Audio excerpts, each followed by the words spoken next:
Sky. La stratégie est simple, nous utiliserons les SPX et Ultime de Vegeta 4 et du Vegeta Trunks pour booster nos alliés de 10 et 5% tout au long du combat. Le Glorio boostera nos alliés de 50% pendant 3 tours à chaque apparition, tandis que les Goku 4 Daima augmenteront les stats des familles Goku de 40% sur le tour et de 40% sur 2 tours sur les SPX. Le Gamma Piccolo servira de Link Buddy à notre bête et aura la possibilité de stacker son attaque, ainsi que d'augmenter Gohan de 40% avec son passif en Piccolo et de 40% supplémentaire sur l'active skill. Nous voilà donc lancés, on met donc nos rotations en place et passons directement au vif du sujet au tour 58 face à Goku et Glorio. Le Vegeta 4 lance une SPX à 133 millions, puis enchaîne sur une seconde SP à 93 millions, puis une dernière à 94 millions qui ne parviendront malheureusement pas à faire tant de dégâts à nos adversaires. D'ailleurs, mention spéciale à Glorio qui a réussi à encaisser une attaque à 5 millions de son double. Franchement, bien joué. Au tour suivant, on utilise la S du Goku 4 Daima pour enlever presque la moitié de la vie du Glorio. Le Gohan Beast ne partira pas à des valeurs très élevées pour ce tour, mais sa réelle force résidera en ses contres, qui atteindront une valeur affichée de presque 43 millions. Et Gamma 1, avec l'aide du Goku Daima, achèveront au moins le Glorio pour ce tour. Tandis que le Goku 4 Ami fera perdre une bonne partie des PV restants au Goku adverse avec son active skill. C'est finalement le Vegeta qui achèvera cette phase, après une première attaque à plus de 150 millions,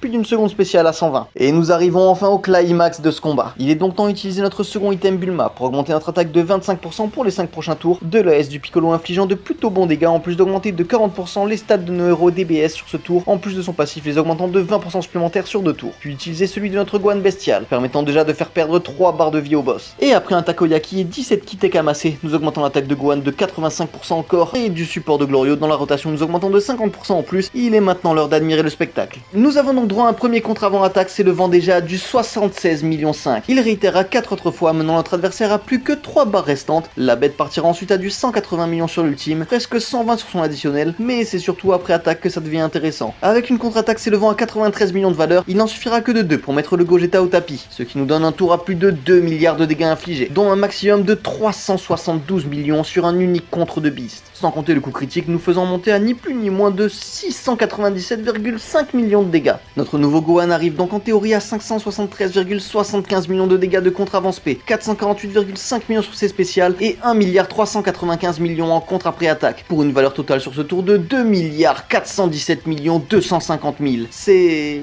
pas si mal. Puis pour la phase finale, le Goku 4 Intelligence fera perdre presque la moitié de sa vie à Végéto avec simplement son AS, et continuera de l'acculer avec une première attaque à presque 370 millions de valeur, ainsi qu'une seconde à 286, puis d'une troisième et dernière à 291 millions. Il ne reste donc plus qu'une dernière barre de vie au boss. Cependant, notre Gohan ne parvient pas à encaisser l'attaque à 7 millions de son opposant, signant donc la fin de la partie et de cette vidéo par ailleurs. Si vous l'avez apprécié, n'oubliez pas d'aimer, de partager et de vous abonner. Puis pour ceux qui me suivent, désolé de cette longue absence. Mais me voilà enfin de retour. Donc si vous avez des propositions, des questions que vous vous posez ou quoi que ce soit, n'hésitez pas à m'en faire part en commentaire. Sur ce, je vous dis donc merci, au revoir et à bientôt.